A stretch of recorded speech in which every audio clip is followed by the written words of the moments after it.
Hi, and welcome to this installment of Frank and Mary here in Southborough. If you haven't seen this show before, my name is Art Bergeron. As you know, my day job is as an elder law attorney at Myrick O'Connell. My office is up the street in Westborough, but this is not about my day job. It's about my friends Frank and Mary and their goal, which is to live in their house until they die and be buried in the backyard. And if you're in Southborough, that means you want to stay right here. You don't want to go to Northborough. You don't want to go to San Diego with your kids. You want to stay right here. So the question is, who do you need to know and what do you need to know? What programs you need to know about in order to do just that, to stay right here. So, and Doug Peck is my wonderful co-host because he lives in Southborough, and we all know, he operates kind of a large business called Seniors Helping Seniors, which has helped a whole lot of folks. So he usually finds these great guests, but I actually found one today, and so I'm very excited about this. District Attorney Joe Early is here together with one of his outreach folks, Kevin Donohue.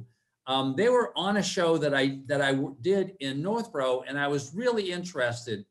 And so asked these folks if they could come on here because they're talking about something that's directly relevant to you. If you want to stay here in Southborough and not lose a lot of money, and that is knowing scams that come in and how to deal with them. And I know that typically when you think about a scam, first of all, you don't want to say anything, but then when you think about you're going to call the police, you don't think about the DA's office. But I think they play an integral role in all this. So I really wanted to have them talk about it. So Joe or Kevin, can you just start off by telling us, what your office is doing, how it works, and then we're just kind of be talking about this whole issue of scams, how they show up and how to deal with them.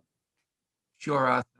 And this goes back to you knew my dad. Many people know that I got into politics because of my father, and he thought I was a little bit crazy for doing it because you live in a fishbowl. But he had a theory, a concept when it came to medicine, and he, one of the congressmen down there called him Mr. NIH because he used to get an extra $500 million a year to the National Institutes of Health. But he said, "Why do you want to get into this, Joe?" And I said, "Well, Dad, you help people.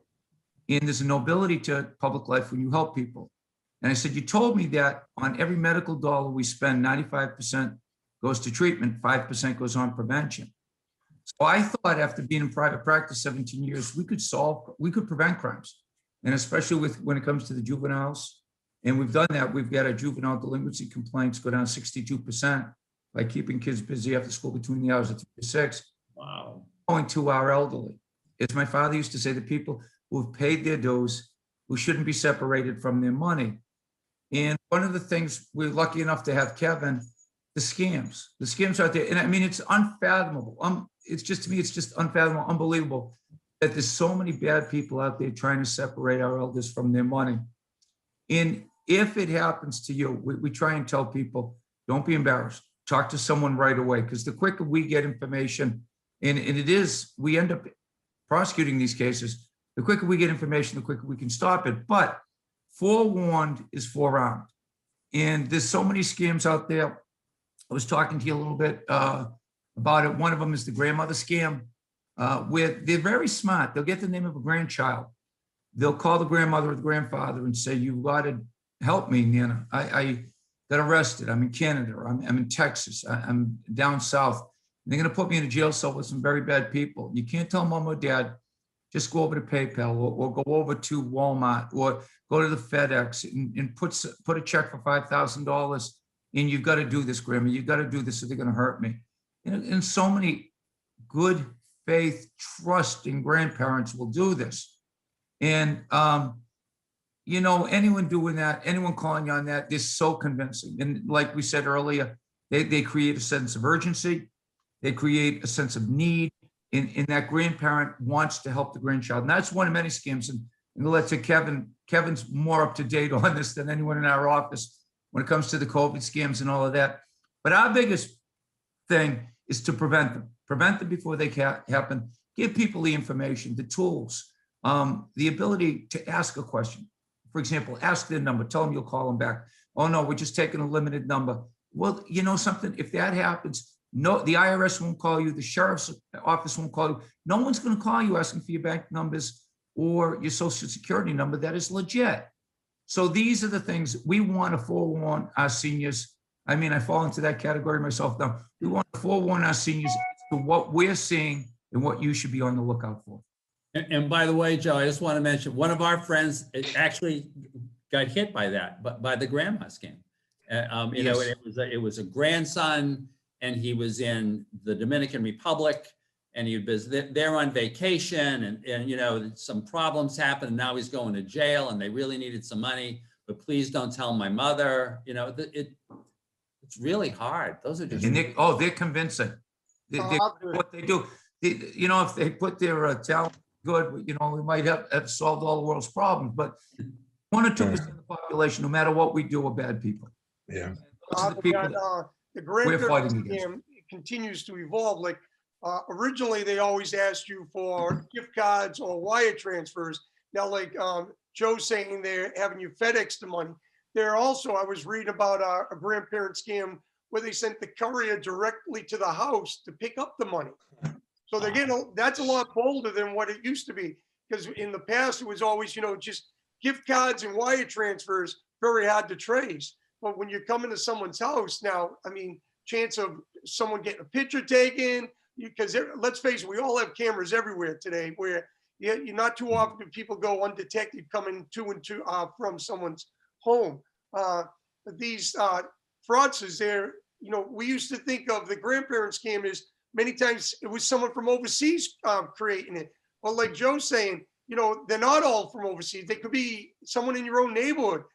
Sometimes they just get the information about your grandson from social media platforms that you're sharing information. They're able to, you know, get that information and use it against you. So, you know, in social media, we really have to be pretty careful of what we share. I think we all probably share more than we should. You know, before this meeting, though, I was just mentioning to you two new scams that basically kind of popped up within the last couple of weeks. One of them's the funeral assistance. If anyone has passed away from January 20th, 2020 on as a result of COVID, your family's eligible for $9,000 in funeral expenses. And you get this money through FEMA. It's part of the American Recovery Plan. Well, fraudsters came out last week when this plan came out, and they were calling individuals, telling them that they're aware someone passed away in their family and that they wanted to help them to get that $9,000. And what they're trying to do is steal your personal identifying information and or charging you a fee to help you to get that money. So, I mean, if anyone's reaching out to you, you have to be very cautious because FEMA's not making phone calls. The IRS, like the district attorney said, they're not making phone calls to you. Okay, the only correspondence you're going to get from them is through United States Postal Service. So if someone's reaching out to you and creating a sense of urgency for you to make a payment, that's a red flag that you're being scammed. Now, that second scam that I was telling you about was the vaccination survey scam. Now, with this, vaccination rates in Massachusetts are up. Most people have received, if not their first, both vaccinations. As a result of that, scammers are sending out emails and texts congratulating you on getting vaccinated and asking you to take part in a brief survey. And if you take part in this brief survey, they'll send you a free prize. It's usually a $90 or $100 gift card or an iPad.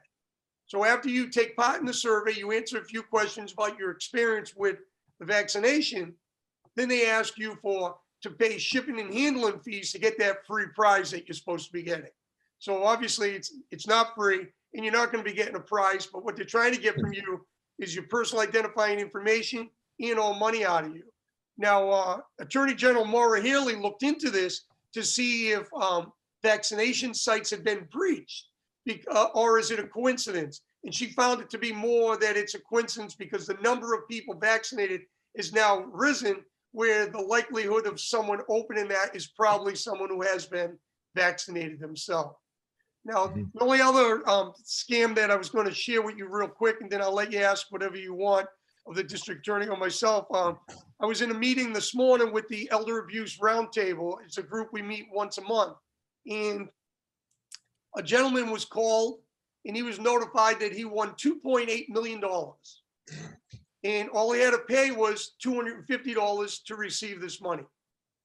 They told him that he had to pay it through gift cards. Now, paying for a price, that's a red flag. Paying through gift cards, that's a big red flag. Well, the gentleman went out, he bought the gift cards, he scratched off, he gave the number for the first $50, and then he stopped because he really, all of a sudden a red flag went off and he realized, hey, I'm being scammed. So he stopped. He got a phone call. They're notifying him they received $20, but he's still 230 short of getting that 2.8 million. He said to them on the phone, he realized this is a scam and he's not going to pay it. All of a sudden their tone changed. They became very aggressive towards him and they actually threatened him. They told him that they would drain his checking account if he didn't send them the remainder of the money. Now, the person I was speaking with from the Elder Abuse Roundtable, I said, he should realize that they most likely are unable to drain his checking account unless he had shared this information for them to do a direct deposit or something with that money into his account. I said, you kind of have to find out from that gentleman, what did he actually share with them when he initially thought that he actually won 2.8 million? So, I mean, we have to be very careful, and no one's, anyone reaching out to us telling us we won 2.8 million, most likely a scam, especially when they're telling you you're going to have to share your personal identifying information with them or pay for it. Oh, and then one last thing that I was sharing with you.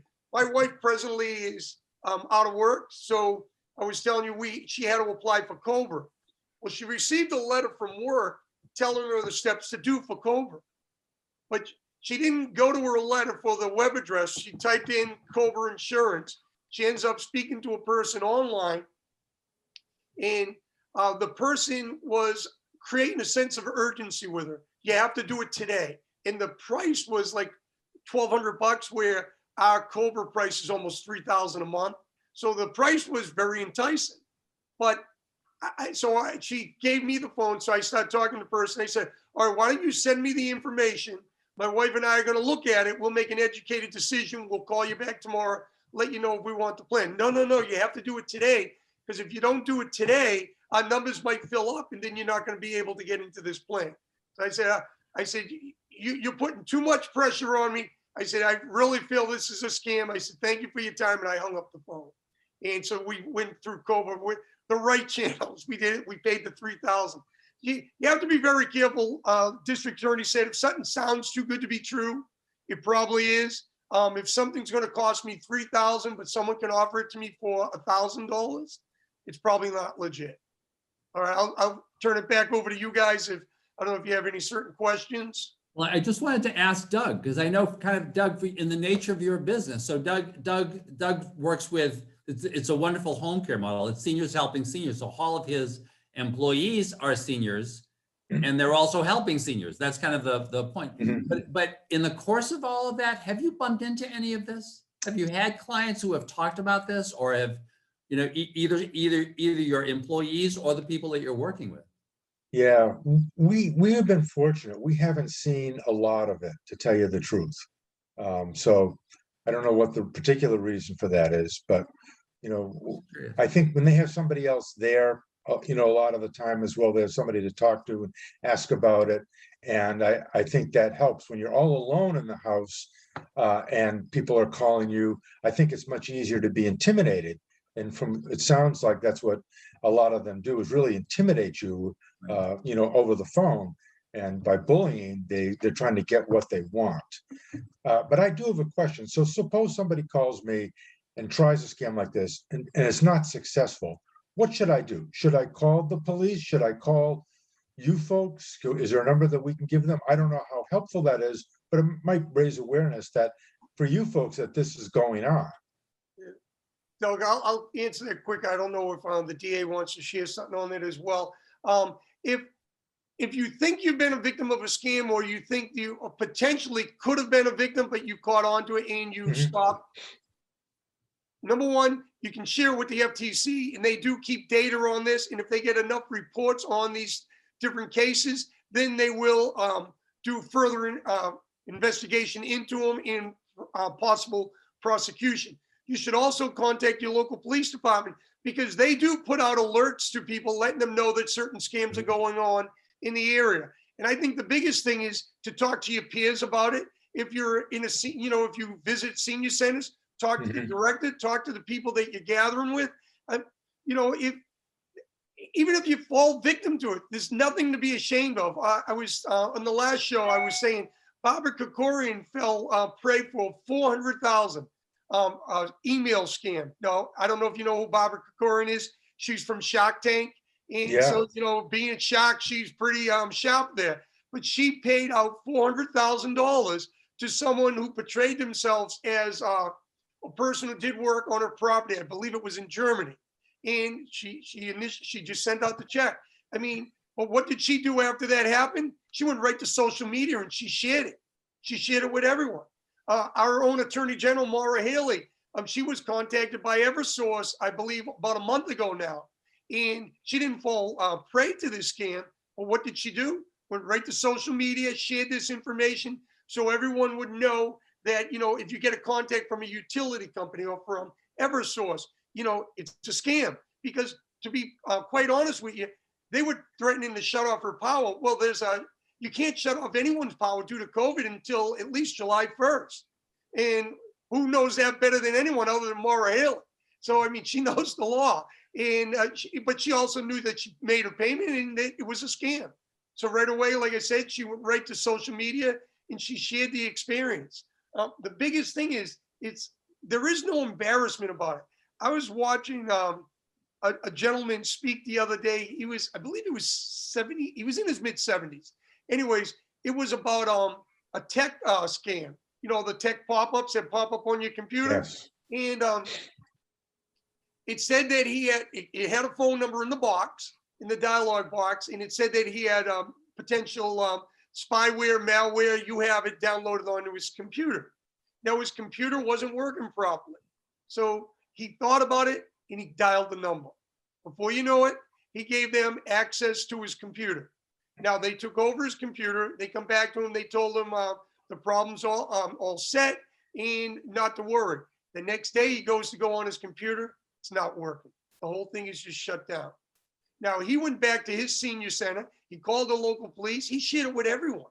Mhm. He got the word out. And what he was sharing when he was speaking was by sharing with other seniors, it actually had them open up to scams that they were aware of or that had happened to them that they never shared with anyone because they were embarrassed as well. So I think if we create a dialogue with people, because like one of the things with the DA's community outreach is he has me going out doing presentations because he believes by me presenting and creating a dialogue with seniors, we're going to make them better aware of these scams. And hopefully the outcome will be that we'll have less people fall prey to these scams. I mean, we're never going to stop it completely. Scammers are good at what they do. I mean, they take off they follow the news, and then like our community, our world today, everything's just not, there's so much insecurity.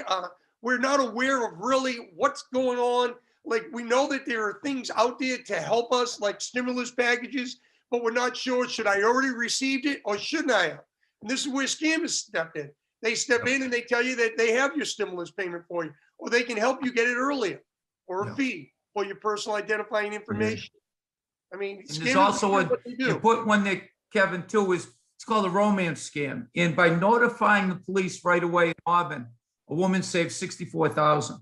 Wow. Some of us, as we get older, lose a partner, we're alone. This woman was in her 70s and she got scammed. She fell in love with this guy on the internet, and she sent him $164,000. She realized what she had done. And here's the problem. Some of us, as we get older, people don't want to tell their kids that they get scammed because they don't to assisted living. They don't want people to think they're losing their faculties. This is completely different from that. This can happen to anyone, just like Kevin said. And by notifying the Auburn police right away, the detective over there, he saved the woman $64,000 because $64,000 had been placed in a separate bank account and they hadn't taken it out yet. So notify the police right away. And don't worry, we're all getting older. Your memory slips. don't worry about, oh, my kids want to put me in a home or they think I'm losing my faculties. You got to speak up on this because it's going to be twice as bad if you don't tell. Yeah. And that's a good point that, as to talking about the role that the senior center can Yes. play, both in terms of you're calling the senior center and in terms of you being involved at the senior center and telling other people there about your own Yes. experiences. And I suppose as you describe it, Joe and Kevin, it really speaks to the need for almost some kind of an ongoing thing. It isn't like because the scams just keep changing. It isn't like, you come in, once every couple of years and you talk about this because it's like people need to be ever Kevin vigilant. works on this It's every just- day. That's He's put this information out in all 60 cities and towns in Worcester County. It's this is one of the best parts of the job. We see the worst part of the job is seeing people in pain, but preventing this type of stuff, Arthur, Doug, it's never going to be a front page story, but this is what good government is. It's the prevention. It's making life better for people. And that's why I get into this business and hire good people like Kevin. I got 180 employees, but they presented to over 600,000 people, both children and elderly, when it comes to our most requested program for kids, which is internet safety and internet predators and internet bullying, or our seniors scams and that type of thing. Yeah. But I think as kind of as you had mentioned at the beginning, Joe, the issue is those are the two populations. Everybody has got some vulnerabilities, but those are the two populations that we all really do owe something to. Oh, God. And the seniors, they've paid their dues. Yes. They've thrown in them, and a lot of them are kind of many isolated now. Their kids have moved away or whatever. It's like the kids. You just need to protect those populations. Yeah. Those senior centers are great. Talk to someone. Don't get the answer. Talk to someone in charge. Talk to them. You're going to be surprised at how many people in senior centers have gotten these phone calls. And I'll guarantee you it's over 75% and probably closer to 95%. Right. My mother's yesterday said, it's a scam. Yeah. One last thing, Arthur, at senior centers, many have a designated person or a person from the police department that is designated as sort of an officer to work with the senior issues. So if you're afraid to go to the police, go to the senior center. They'll contact the police for you if you don't want to really get involved, stay anonymous or whatever. That's usually a good relationship that seniors have with their police department. So. And by the way, I think that's a good. Well, I'm sorry, Doug, you hit it on the head when you said a lot of seniors, they're at home by themselves and they don't have anyone to talk through things with. Like I have my wife where if the two of us weren't sitting there, maybe one of us would have fallen for that covert issue. Right. Where if you're able to talk expenses over or large purchases over or situations over with someone that has your best interest in hand is an important thing. And with that romance scam that Joe was talking about, that wouldn't fit the bill perfectly. A lot of romance scams, they say that they're overseas. They say that they're in the military. Okay. Many times they'll say they're going through a divorce and they have medical bills. All of those were the cases in the story that Joe was sharing with you. The gentleman said he was 57 years old. He was in the military. Okay. He said that he had medical expenses that he needed to take care of.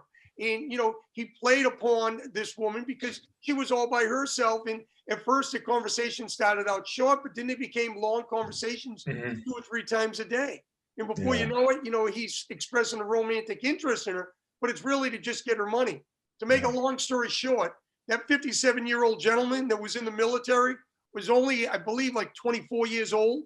He was never in the military, never married, not going through a divorce. Didn't have any medical issues. The only issue he's going to have is dealing with the court system for what he's been doing to a lot of seniors with this romance scam. Yeah. So can we, once again, to close, because I'm just, one of my jobs is to keep track of time, but I think the people here at Southborough Cable, at Southborough Access Media, Sam, are just terrific about doing these shows and posting your information. So can we get the best contact information, both email and like people to call in order to give you a call? And going back to some of the things you've said earlier, if people have got a concern about this, who should their first call be to? Should it be to your Police. office? Should it be the police? Should it be The police. Police right away, and then you can call us as well. We work with the police on a daily basis. But the police who you need to speak to right away. Don't think about it. And you know, if you're worried about your kid, to call the senior center, if make a quick call, but you got to move quickly. You put money out, you've got to move quickly. Yeah. Because remember, by calling the FTC, they're just accumulating data. Where when you call your local police, you're getting a reaction quickly. The FTC is collecting data. Once they get enough data, that's when they're going to act on specific scams. But in your own city or town, you're going to get immediate reaction from your local police. Right. So Doug, I hope you're satisfied with my guess. I am. That I found. This is really important. I was just thinking one last thing is that what we have been seeing, I'm in a couple of men's groups, is a lot of people getting the computer scam, putting malware in, wanting to get paid for release, and it hasn't happened yet. My wife has gotten a couple and had sense enough to say to me, "What should I do? Should I click? Don't click on this. You know, this is a scam." That's still really, really prevalent. You think people would know by now, but it's still really out there a lot. And they're convincing emails. They're convincing emails. There's something there that grabs you, that pulls you in. Yeah. You know, on top of those scams, it usually has like Microsoft Office or something official looking, like it's really coming from Microsoft, so you fall for it. Yeah. Joe It looks said official. They're really good at what they do. They make everything look so official-like that you believe it to be true. Yep. Well, we've all been close to that. You know? Right. But once You know- again, moral of the story, always call. There's nothing embarrassing about it. If it's too good to be true, probably it is. And Arthur, one thing on that, when my father died, I got a check from Aetna Life and Casualty. And I said, well, you must have had a life insurance. And this proceeds. You know, so I called Aetna right away, and they said, no, it's a scam. If I had put it in my bank account, they would have emptied my bank account. Wow. Oh, that's so. And it came in a FedEx package at Aetna Life and Casualty. It looked legitimate. You know, I got three kids. On that bright note, even the DA, they're looking for all of us. They're looking for all of us. So folks, thank you so much, Kevin. Thank you so much, Joe. We really appreciate it. You know, you both got busy day jobs. Thank you, Doug. Welcome. You know, I know we're stealing you away from that beautiful harbor that you can now go to there in your back. I'm going there shortly. Yes. And folks, Thank you, folks. once again, Was we'll great. have the contact information. If there's trouble, do it. Check it out right away. You're doing yourself a favor. You're doing your neighbors a favor, right? And thank you very much for both Kevin and Joe for coming. And folks, we'll look forward to seeing you in the next installment of Frank and Mary here in Southborough. Thank you very much. Take care. Thanks, Arthur. Thanks. Take care, guys. See ya.